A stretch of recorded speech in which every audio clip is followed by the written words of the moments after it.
Tava lembrando no carro,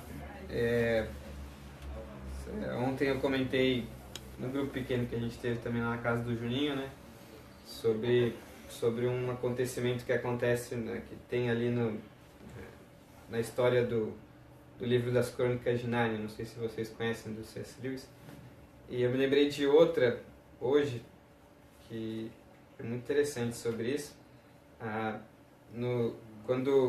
Quando Aslan, né, quando C.S. Lewis ele escreve sobre a criação de Nárnia, não sei se vocês já leram ou ouviram falar sobre isso, mas lá Aslan, que é o leão, né, ele é a representação como se fosse de Deus, essa é a ideia de que C.S. Lewis escreve, e ele vai criando Nárnia a partir de um canto. À medida que ele vai cantando, e ele vai criando e as coisas vão se formando, né? E a maneira como C.S. Lewis escreve ali, da forma, é como se fosse um canto maravilhoso, um canto perfeito, e aí todas as coisas surgem. E a maneira como C.S. Lewis ele tenta escrever a respeito do como a gente vê a criação do mundo, né? De como Deus diz ali em Gênesis, Moisés escreve ali em Gênesis 1, de que através da palavra Deus fez as coisas, tudo se formou, tudo se criou. A partir do momento que nada existia, tudo era o caos, Deus falou, e ela é quem consegue transformar o caos em nossas vidas. E aí eu me lembro deste momento aqui agora, eu estava lembrando isso mais para poder dar um tempo que a gente pensasse um pouquinho sobre isso, mesmo sendo um grupo pequeno, né? Nós somos um grupo pequeno aqui, ainda assim é nisso aqui que pode transformar as nossas vidas, né? A palavra de Deus, ela tem poder para fazer isso, ela tem poder para transformar os nossos corações. Lógico que vem através do poder de Deus, é claro, né? Mas através da sua palavra. A gente sabe muito bem. Se a gente orasse agora, nesse momento, antes da gente começar, para a gente se lembrar disso também, que você coloque o seu coração em temor, em reverência a isso que Deus está nos dando aqui, a sua palavra, que também é graça e misericórdia dele, do qual nós não merecemos, e ele nos dá esse privilégio, né? Então, vamos orar. Meu Deus, muito obrigado por esta oportunidade. Obrigado, Deus, que nós podemos aqui, numa sala, estudar a tua palavra.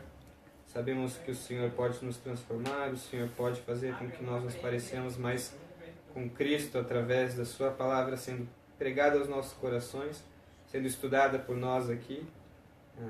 Nós pedimos, Deus, que o Senhor faça isso, Pai. Transforme as nossas vidas, que nós possamos viver uma vida cada vez mais próxima do Senhor, uma vida cada vez mais de intimidade com o Senhor, que isso possa acontecer através daquilo que nós encontramos em sua palavra, Pai. Obrigado, Pai querido, por tudo, em nome de Jesus. Amém. Amém.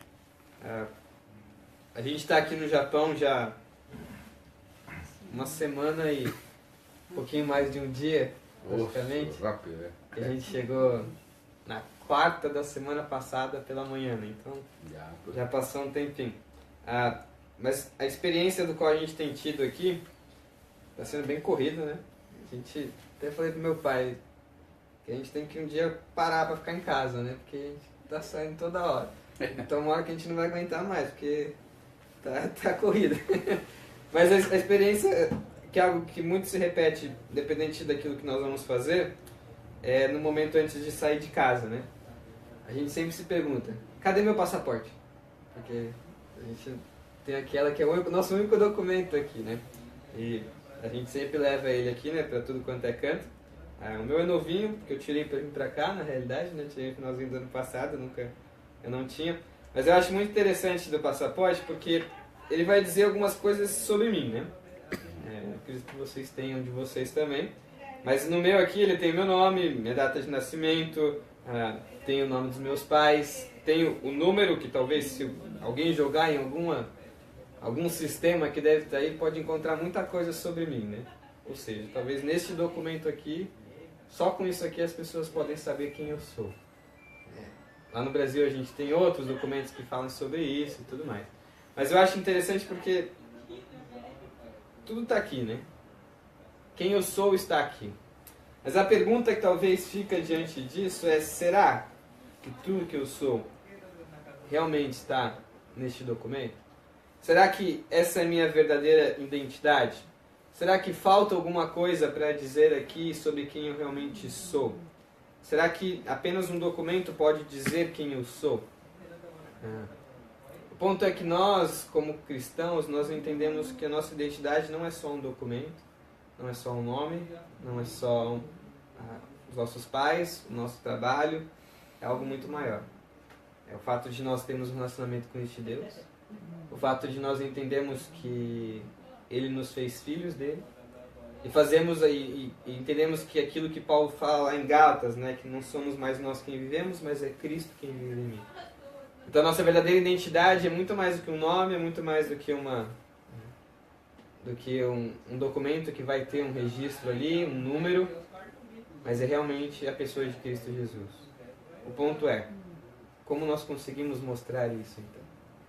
Será que um mero documento escrito consegue dizer isso para as pessoas?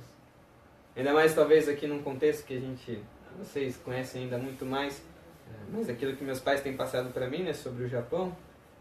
Pessoas não conhecem muito mesmo sobre o cristianismo, não sabem quem é esse Deus, não sabem quem é esse Jesus. Será que se você só dizer, eu sou cristão, vai fazer alguma diferença para essas pessoas?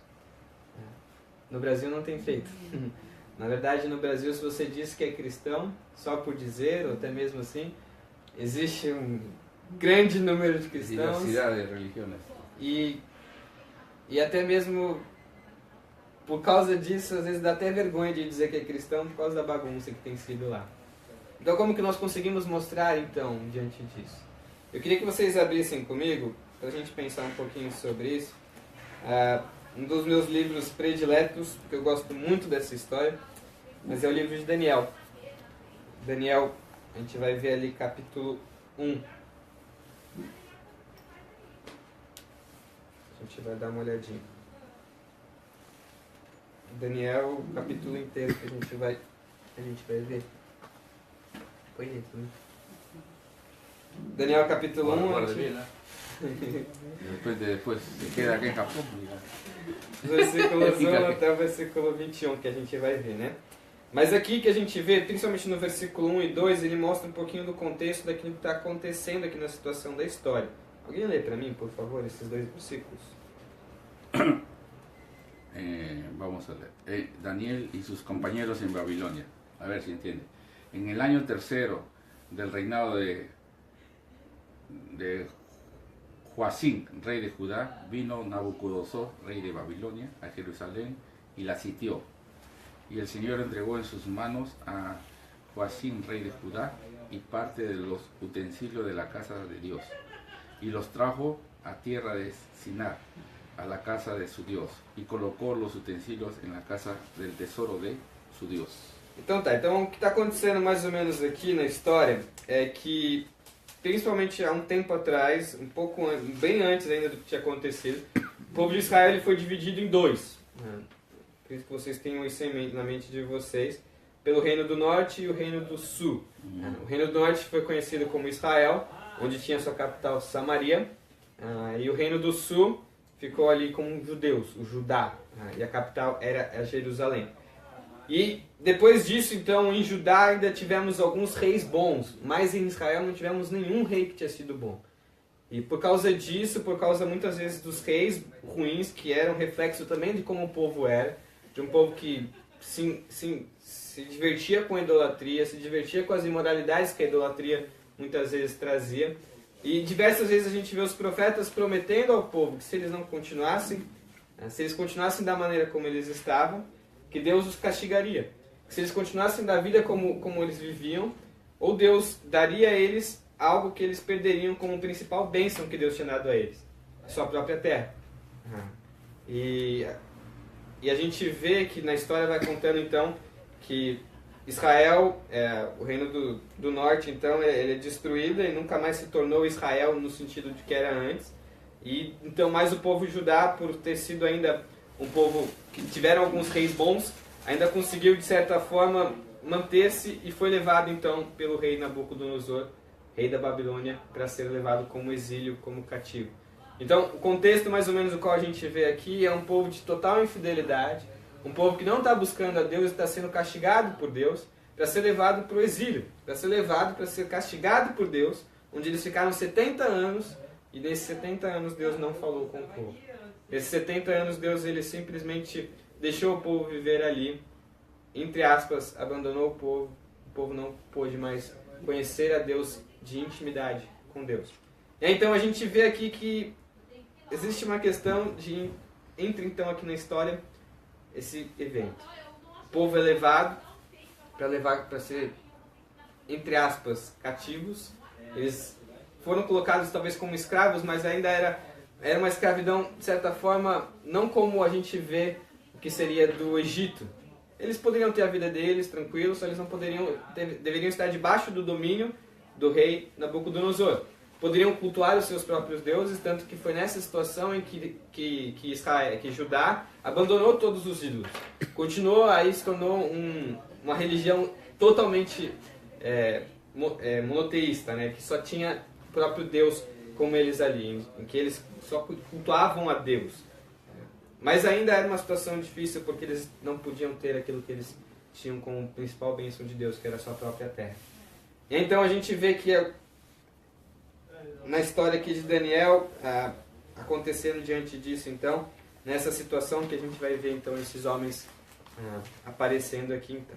E o que eu acho muito interessante no livro de Daniel é que parece que nessa parte mais histórica, depois que ele vai começar a ter algumas profecias, o qual ele vai dizer, mas principalmente nessa parte mais histórica, ele tem uma estrutura muito legal. Primeiro, ele dá um relato daquilo que está acontecendo na história.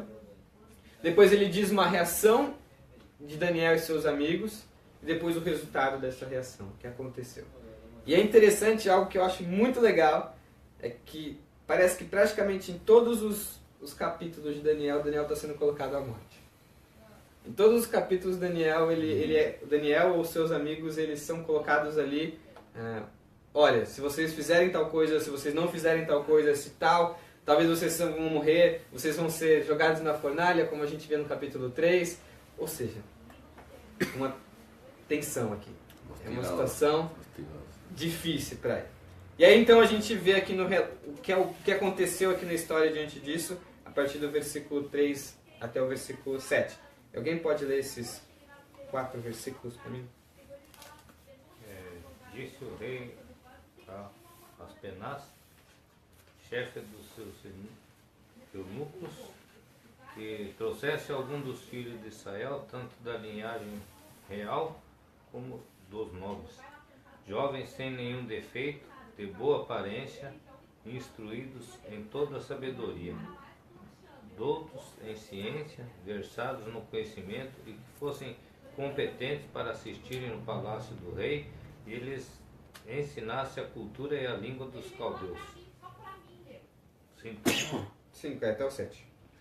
Determinou-lhes o rei a ração diária das finas iguarias da mesa real e do vinho que ele bebia, e que assim fosse mantido por 3 anos, ao cabo dos quais assistiriam diante do rei. Entre eles se achavam dos filhos de Judá, Daniel, Ananias, Misael e Azarias. O chefe dos eunucos lhes pôs outros nomes, a saber, a Daniel, o de Beltesazar, a Ananias de Sadraque, e a Misael de Mesaque, e a Azarias o de Abednego. Então tá, então qual é a situação aqui então? A partir do versículo 3, o rei Nabucodonosor ordenou que Aspenaz, né, o chefe ali de todos os oficiais, ele fosse até Jerusalém e trouxesse nessa primeira leva aqui então, que o povo estava sendo levado como cativo para o exílio, aqueles que eram os melhores, aqueles que participavam da nobreza, aqueles que eram da família real, ou seja, jovens que fossem ali para servir ao rei. E aí ele bota umas qualificações, né? Olha lá, no versículo 4 ele diz: rapazes saudáveis e de boa aparência, que sejam instruídos em diversas áreas do conhecimento, que tenham entendimento e bom senso e sejam capazes para servir no palácio do rei. Ou seja, os melhores. São os melhores e os mais jovens de Jerusalém. A gente às vezes acaba pensando que talvez Daniel aqui ele fosse já um jovem, talvez de 20 e tantos anos. É bem possível que o Daniel tivesse 13 anos aqui. Um jovenzinho praticamente, começando a sua vida nesse sentido. Mas Daniel estava aqui e seus amigos estavam nessa situação. É os melhores que poderiam encontrar. Se fosse fazer lá um desfile de top model, seria esses homens. Ou tudo que uma menina quer alguém para casar, teria que ir encontrando aqui. Por exemplo, a minha namorada, quando ela queria alguém, ela foi lá e escolheu aqui, ela viu. Ela bateu lá, foi olhando nas listas, aí ela chegou em mim e falou, não, é esse que eu quero. Brincadeira. Coitado. Tá bien. Coincidência. Depois ela descobriu. Mas esses aqui são Daniel e seus amigos. E aí então o rei leva eles para servir ali no palácio. E no versículo 5 a gente vê que não só iam servir, mas também tem algumas coisas que mudaram em suas vidas. O que a gente vê é que a própria ração deles, né, aquilo que eles teriam como comida diária, é trocado. Eles recebem as melhores iguarias ali que tinha no reino babilônico, seria colocado para eles comerem. O melhor vinho da melhor safra seria colocado a eles para comer ali. Eles seriam ensinados ali na cultura da Babilônia, mas não só isso aqui mudou. Aí no versículo 7 a gente vê que o chefe dos oficiais, né, o que está ali falando no versículo 3, Aspenaz, ele pega e muda o nome destes homens. Daniel, então, em vez de ele ser chamado mais de Daniel, ele é chamado de Beltesazar. Ananias de Sadraque, Misael de Mesaque e Azarias de Abidnego. Talvez a gente pare para pensar, mas o que tem a ver isso? Por que isso é importante na história, né? Por que isso é alguma coisa interessante? Porque talvez nós, eu não sei se no Japão deve ter isso, imagino que sim, mas lá no contexto que a gente tem no Brasil, às vezes os nomes não têm tanta importância, né? Eu descobri que, depois de muito tempo, vocês nem me contaram isso, sabia? Que meu nome, Lucas, significa iluminado. O que isso tem a ver comigo, eu não faço ideia. Mas o nome desses homens aqui, eles tinham algum significado. O nome desses homens aqui não era simplesmente um nome dado a eles por questão de, gostei desse nome, como a gente às vezes acaba fazendo no Brasil. Não, tinha uma razão. E a gente percebe que na maioria das vezes os nomes tinham muito a ver ligação com aquilo que eles queriam identificar sobre quem era o Deus que eles adoravam. Por exemplo, Daniel significava Deus é o meu juiz. Mas ao mesmo tempo a gente vê que esse nome ele é mudado para Beltesazar. Ou seja, Bel, o deus Bel, que era um deus ali da Babilônia, proteja a sua vida. Ananias, por exemplo, significava Javé demonstra graça. Javé demonstra graça. Mudou para Sadraque. Ordem de Acu, o deus da lua. Misael, que significava quem é o que Deus é. Mudou para Mesaque, que pode ser quem é o que Acu é. Azarias, que significava aquele quem Javé ajuda. Mudou para Abidnego, servo de Nego ou de Nebo. Então quando a gente vê essa história aqui, às vezes a gente pode parar, legal, né? Olha que bom. Parece que a situação aqui é legal, né? Porque olha só, eles eram para ser levados, de certa forma, exilados, ou seja, a casa deles está tudo destruída, o templo está destruído, os muros estavam destruídos, a gente sabe que não foi simplesmente Nabucodonosor chegou lá e falou assim, olha, vocês vêm para cá. Não, é uma guerra. Ou seja, pessoas morreram, talvez amigos deles morreram, familiares morreram, tudo está destruído, tudo está o caos. E agora eles chegam na Babilônia e eles são os melhores. Eles vão servir ao rei. Eles vão servir na melhor das circunstâncias possíveis. Eles têm agora todos os melhores alimentos para eles. Tudo que eles podiam ter. Mudar o nome? É de fichinha. É o de menos. Porque a gente não tinha nada lá, agora a gente tem tudo aqui. Que mude o nome. Mas o ponto não é esse. O ponto é que não está tudo bem. Talvez as circunstâncias podem estar muito bem. Mas algo aqui está sendo questionado. Algo está sendo colocado em xeque. Aquilo que eles eram, a identificação que eles tinham como povo de Deus. Aquilo que eles podiam dizer, olha, eu sirvo ao Deus que é todo poderoso. o Deus Criador, o Deus que é o meu juiz, aquele que ninguém é igual, ninguém é semelhante. Agora já não é mais identificado assim. Agora eles são chamados por outros nomes. Nomes que identificam a outros deuses, deuses falsos. E agora? Como que eles podem mudar essa circunstância, então? Como eles podem mudar essa situação? E tanto que a gente acaba esquecendo até mesmo o nome dos outros amigos de Daniel, né? Daniel a gente sabe porque no livro inteiro ele fala Daniel. É chamado de Daniel. Ele não é chamado de Beltesazar. Mas os outros amigos muitas vezes não são chamados pelos nomes deles, né? Tanto que a gente nem lembra mais. A gente vai falar aqui, Sadraque, Mesaque e Abednego. Eu lembro desses 3 nomes aí, mas não lembro dos nomes reais deles. Isso que eu acabei de ler, talvez você nem lembre dos nomes que eu acabei de ler aqui, né? Que é Ananias, Misael e Azarias. Mas a gente acaba lembrando os outros nomes. Mas e agora? Como que a gente faz essa circunstância? Esses homens eles estavam perdendo a sua identidade como povo de Deus. Talvez, às vezes a gente pode pensar um pouquinho sobre isso nas nossas vidas. Que muitas vezes a gente acha que está indo tudo bem, significa que Deus está nos abençoando nas circunstâncias. Ah não, está tudo indo muito bem no meu trabalho. Ah não, tá tudo ok. As pessoas gostam de mim, o salário é bom, a vida é boa, eu tenho que trabalhar bastante, isso é bom, até é bom trabalhar. Mas talvez em algum momento as pessoas não conseguem mais ver quem eu sou como cristão. Ah, naquele trabalho ali eu vou ter que negar algumas coisas sobre a minha fé. Ah, naquele trabalho ali eu vou ter que abandonar algumas coisas que me identificam como cristão. Ah, mas está tudo bem. Eu acho interessante que muitas vezes nós estamos muito dispostos a queremos não nos identificarmos com Deus. Queremos fazer com que outras pessoas não saibam que nós somos cristãos. Queremos fazer com que talvez estejamos na pele desses homens aqui e dizer, ah não, eu vou aceitar esses nomes. Agora eu não preciso mais ser do povo de Deus.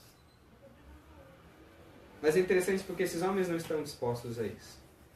E a pergunta que eu deixo é, será que nós também não estamos dispostos a isso? Esses homens aqui, eles decidem tomar uma outra postura que a gente vai ver. E essa postura quase trouxe a eles graves consequências. A possível circunstância aqui que aconteceria se não desse certo na história, seria eles morrerem. Será que nós estamos dispostos a isso também? Talvez nós não vamos morrer por sermos cristãos. Hoje, talvez, pelo que eu sei, aqui no Japão ninguém faz isso. No Brasil, muito menos. No Peru, muito menos, talvez. Nunca vi alguém fazendo isso lá. A gente talvez não vive num país do Oriente Médio que talvez isso aconteça.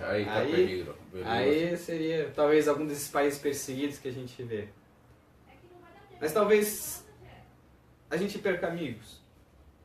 Talvez a gente perca família. Talvez a gente perca trabalho. Talvez a gente perca um sustento melhor no bolso. Talvez a gente perca uma vida tranquila. Por dizermos, não, nós somos cristãos e eu não quero me conformar com o que o mundo oferece. O ponto é, estamos dispostos a perder essas coisas? E então, esses homens, eles tomam uma atitude, mas o que eles querem dizer para nós aqui é que um homem temente a Deus, ele se identifica por não conformar com o mundo. Um homem temente a Deus, não homem no sentido de homem, sexo, mas ser humano. Um homem temente a Deus, ele se identifica por não se conformar com o mundo. E aí então esses homens mostram isso pra gente a partir do versículo 8 até o versículo 14. E alguém lê pra mim, por favor, em que aqui eles mostram quem realmente eles eram. Não é só uma questão de nome, não é só uma questão de lugar onde eles estavam, não é só uma questão de mais de trabalho, mas quem eles realmente eram a partir do versículo 8 até o versículo 14. Alguém lê pra mim, por favor. Daniel, porém, decidiu não se contaminar com a comida e o vinho que o rei lhes tinha dado. Pediu permissão ao chefe dos oficiais para não comer esses alimentos, a fim de não se contaminar. Deus havia feito que o chefe dos oficiais mostrasse compaixão e simpatia a Daniel. Apesar disso, Aspenaz disse: Tenho medo de meu senhor, o rei. Ele determinou o alimento que vocês devem comer e o vinho que devem beber. Se ficarem com a aparência abatida em comparação com os outros rapazes de sua idade, temo que o rei mande cortar minha cabeça. Daniel falou com o assistente designado pelo chefe dos oficiais para cuidar dele, de Ananias, Misael e Azarias. Faça uma experiência conosco durante 10 dias, disse. Dê-nos apenas legumes para comer e água para beber. Terminados os 10 dias, compare nossa aparência com a dos outros rapazes que comem a comida do rei. Depois, decida de acordo com o que você vir. O assistente concordou com a sugestão e fez experiência com eles durante os 10 dias. Tá, no versículo 8, então, ele mostra pra gente que a questão da comida não é só comida também. Existe algum problema também a respeito da comida aqui, do qual a gente vê. Ele diz ali, né, que ele decidiu não se contaminar com a comida e o vinho. Então não era simplesmente uma comida oferecida a eles. Existia uma questão principal aqui, que se eles comessem, eles estariam fazendo contra Deus. Porque a gente sabe que no Antigo Testamento, principalmente, né, existia ali os 5 primeiros livros da Bíblia, que são o Pentateuco, os livros da lei, o que os judeus chamam de Torá, em que nela a gente vê que Deus ordenou diversas coisas ao povo, diversas coisas em diversas situações, e uma delas é a respeito também da alimentação deles, do qual eles teriam que se manter puros diante de uma certa alimentação. Algumas coisas não poderiam fazer parte da dieta deles, e outras deveriam fazer. E aí, então parece que aqui nesse texto, nessa circunstância aqui, a comida que está sendo oferecida a eles é uma questão de que se eles comerem, eles estão negando a lei de Deus. Se eles comerem, eles estão dizendo que eles estão abandonando aquilo que Deus tinha para eles. Abandonando aquilo que Deus tinha ordenado a eles. Eles querem viver outra vida agora também. Então a gente vê que eles não é uma questão só de comer ou não comer, mas é uma questão de obedecer a Deus. Se contaminar ou não se contaminar. E aí então no versículo 8 a gente vê que Daniel ele não quer isso. Ele não quer se contaminar com a comida e o vinho que o rei tinha dado a eles. Alguns dizem também que talvez a questão da comida aqui seja porque a comida também poderia ser oferecida em alguns banquetes, com festas para ídolos também, e que eles deveriam participar dessas festividades também. Talvez pode ser uma dessas circunstâncias que a gente vê aqui no texto também. Mas é bem possível que seja a questão da lei aqui, que está a questão principal aqui. Então Daniel ele decide não fazer isso, mas ele pede permissão a Aspenaz, ao chefe, para que ele não se contaminasse. E ele faz então uma troca, então, uma certa aposta aqui com Aspenaz. E diz, olha, faz o seguinte, dá só legumes para a gente e água, e se a gente estiver melhor que os outros em 10 dias, é isso, né? 10 dias, tudo bem. Se a gente não tiver, que nos mate. Se a gente não tiver, olha, passa aí a nossa garganta, arranca as nossas cabeças e que seja isso. Porque as Aspenaz tinham esse medo. Olha, se vocês, eu cuido de vocês e possivelmente se eu não der para vocês, eu quem vou morrer e até mesmo vocês vão morrer junto comigo. E Daniel fala, não, vamos fazer isso então. E até é interessante porque a gente pensa, né, a gente pode pensar que talvez Daniel está dizendo, não, meu Deus ele é um Deus poderoso e ele vai fazer tudo isso, ele vai nos livrar disso. Porque nós estamos sendo tão incríveis diante de Deus e Deus é obrigado a fazer isso conosco. Mas não parece. Às vezes a gente lê a história, parece que na cabeça de Daniel estava tudo certo, que Deus livraria a eles. Mas isso não é uma verdade. Tanto que a gente vê lá no capítulo 3, em que eles são colocados ali para serem se prostrarem à estátua ou não, e se eles não os amigos, né, se não se prostrarem à estátua, eles seriam jogados na fornalha. E aí então Nabucodonosor chega ali para os amigos e diz o seguinte, olha, que Deus é o de vocês aí que pode livrar vocês das minhas mãos? Que Deusinho de vocês pode fazer isso? E aí então eles respondem assim, olha, Nabucodonosor, nós não precisamos nos defender de você.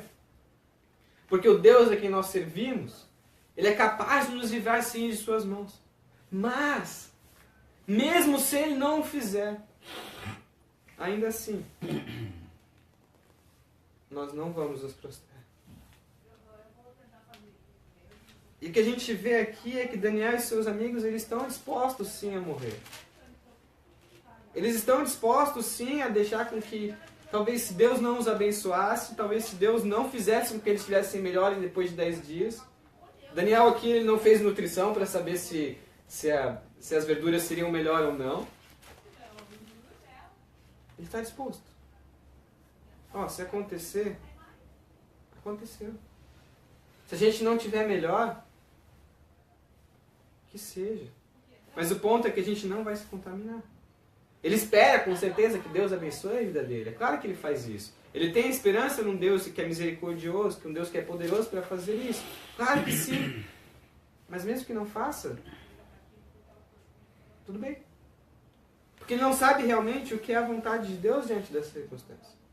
Eu acho interessante quando a gente pensa sobre a vontade de Deus e a gente lembra aquele versículo de Romanos 12, versículo 2, né? Em que ele fala que a vontade de Deus é boa, perfeita e agradável, né? E aí muitas pessoas dizem isso para usar, não, a vontade de Deus é boa para você, ela é perfeita para você, ela é agradável. Sim, a vontade de Deus é boa, perfeita e agradável, mas principalmente diante dos seus próprios planos. Se os planos dele são para fazer algo ruim para nós, ela continua sendo boa, perfeita e agradável. Só que nós nos esquecemos do que diz no versículo 1, antes do versículo 2. Porque olha só, abre comigo, rapidinho, deixa seu dedo aí em Daniel, mas abre comigo em Romanos capítulo 12.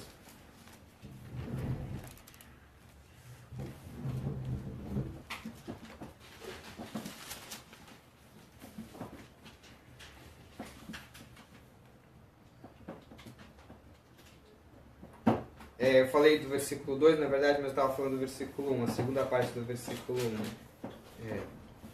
Não, desculpa, do versículo 2 mesmo, isso aí. Mas olha só o que ele diz no versículo 2, no versículo 1 e 2 de Romanos 12, olha só. Portanto, irmãos, suplico-lhes que entreguem seu corpo a Deus por causa de tudo o que ele fez por vocês. Que seja um sacrifício vivo e santo, do tipo que Deus considera agradável. Essa é a verdadeira forma de adorá-lo. Não imitem o comportamento e o costume desse mundo, mas deixe que Deus o transforme por meio de uma mudança em seu modo de pensar, a fim de que experimente a boa, agradável e perfeita vontade de Deus para vocês. Ou seja, no versículo 2, no finalzinho, ele está falando da vontade de Deus. Mas ainda assim, no versículo 2, ele está dizendo sobre algo que é importante também a gente ter a respeito disso. Que não nos conformamos com este mundo. Sim, a vontade de Deus ela é boa, perfeita e agradável para as nossas vidas, ela é. Mas olha a maneira como Paulo está escrevendo aqui no versículo 2. Ele diz, olha, não imitem o comportamento do mundo, nem os costumes deste mundo, mas deixem que Deus os transforme por meio de uma mudança do seu pensamento, uma mudança em seu modo de pensar, a fim de que experimentem a boa, agradável e perfeita vontade de Deus para você. Ou seja, é a partir de não nos amoldarmos a este mundo, de não nos conformarmos com o mundo, sermos transformados pelo modo de pensar que Deus pode fazer em nossas vidas, ter uma nova vida, sacrificando as nossas vidas como um sacrifício vivo e santo e agradável a Deus, colocando a Ele diante do altar, colocando as nossas vidas a Ele. E aí assim, com o objetivo de experimentar a boa, agradável e perfeita vontade de Deus. Os amigos de Daniel, eles não sabem qual vai ser a vontade de Deus. E nem Daniel aqui nessa circunstância. Mas eles fazem o primeiro passo. Eles não se contaminam. Eles não se conformam. O objetivo é experimentar qual é a boa, perfeita e agradável vontade de Deus. Vai ser a morte que seja a boa, perfeita e agradável vontade de Deus. Mas aí então a gente vê um resultado diante disso, né? A gente vê um resultado daquilo que vai acontecer nos versículos 15 até o versículo 1. O resultado, talvez vocês conhecem a história, Deus abençoa eles. E alguém lê para mim esses versículos do 15 até o versículo 21.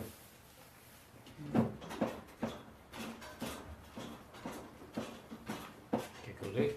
Sim, por favor. No fim dos 10 dias, a sua aparência era melhor. Estavam eles mais robustos do que todos os jovens que comiam das finas iguarias do rei.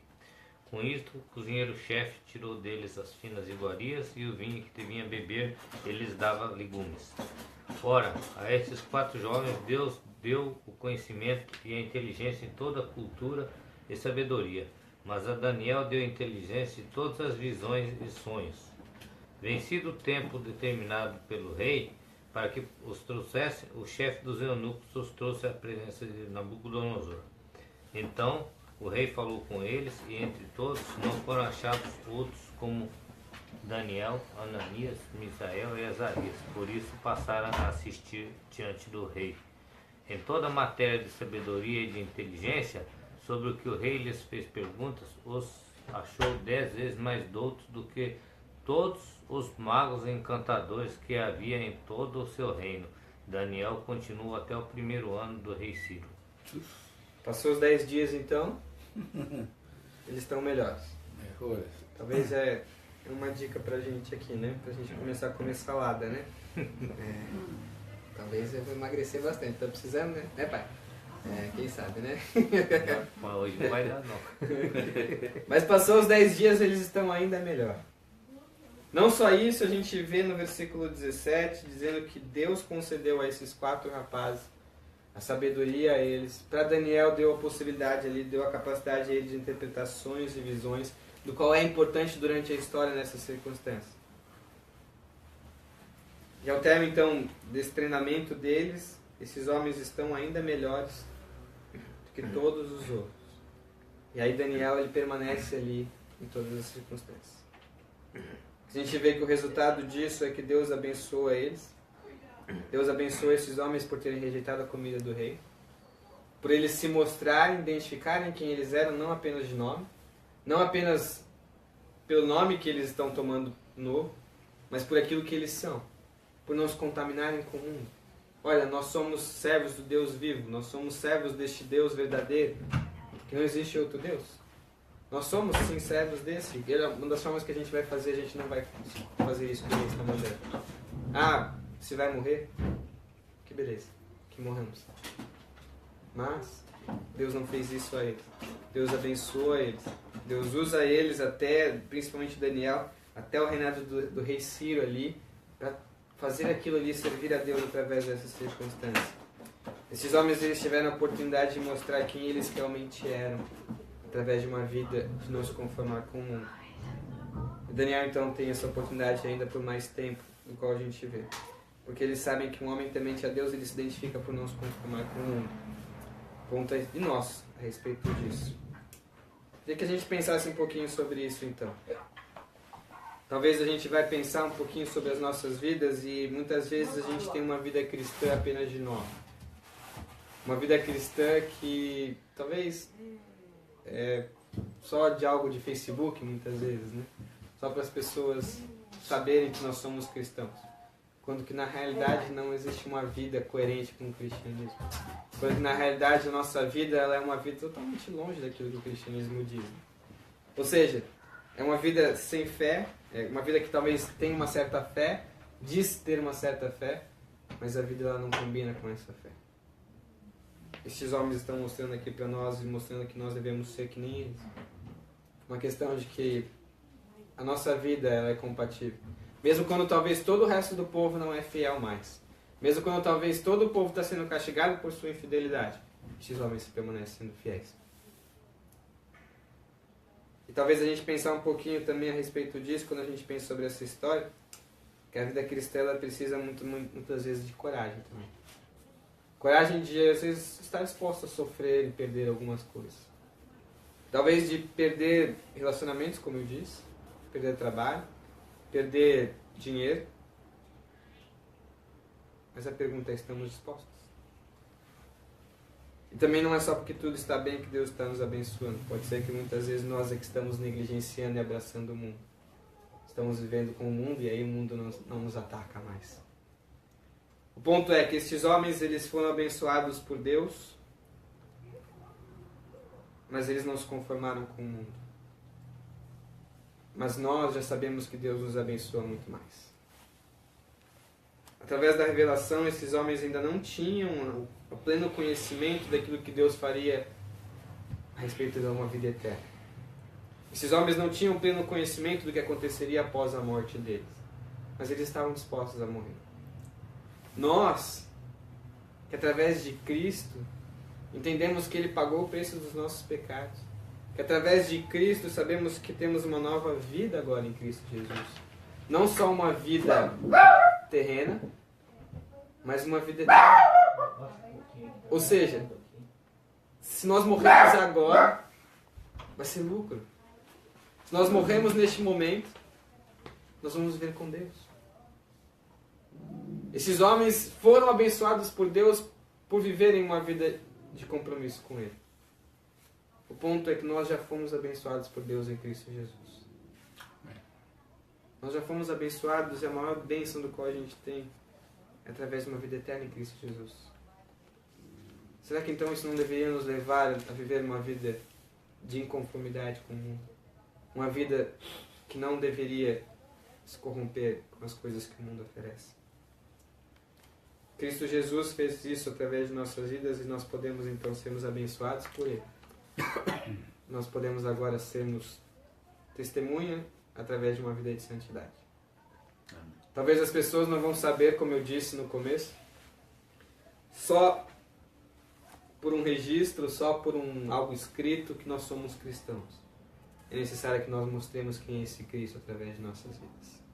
É necessário que façamos o que Paulo diz, que Cristo agora vive em nós. Amém. Que somos agora pequenos Cristos. Cristo é a nossa vida agora. Cristo é aquele que reina em nossas vidas. E para fazermos isso é necessário que nós não nos conformemos com o que o mundo oferece. Não nos conformemos com o que o mundo oferece, talvez às vezes deixarmos de assistir algumas coisas que a TV, a internet oferece. Deixarmos de ir em alguns lugares que o mundo oferece. Deixarmos de talvez falarmos mal de outras pessoas, que é algo que a gente às vezes gosta de fazer. Né? Mostrar perdão. Mostrar a graça de Deus. Mostrar para as outras pessoas que a gente talvez não vai gostar de algumas piadas imorais. Algumas piadas com alguns palavrões. Mudar o nosso modo de falar, o nosso modo de agir nas circunstâncias. Talvez falar para um chefe que não vamos fazer isso porque isso é errado. Talvez vai acontecer coisas ruins em nossas vidas. Nada é tão ruim que Cristo não tenha resolvido na cruz. Nada é tão ruim porque Ele pagou o preço da morte. Nosso maior problema foi solucionado na cruz. Nosso maior problema foi solucionado ali na morte do Filho de Deus. Mas existe a adição, existe aquilo que Ele nos dá a mais ainda. Cristo pagou o preço do nosso pecado, mas Ele nos deu vida porque Ele está vivo. Amém. Glória a Deus. Nós podemos viver uma vida ao lado dele. O ponto é que um homem temente a Deus, ele se identifica por não se conformar com o mundo. Nós temos nos identificados como homens tementes a Deus, como cristãos. Nossa vida tem mostrado isso. Nossa vida tem mostrado a pessoas que nós somos através de relacionamentos, através daquilo que fazemos. Você reflita um pouquinho sobre a sua vida, para que nós lembramos que o que Cristo fez por nós, ela deve ser algo que nos constranja a viver essa vida de santidade. Não como obrigação, mas como privilégio. Não para alcançarmos uma bênção de Deus, mas porque Ele já nos abençoou.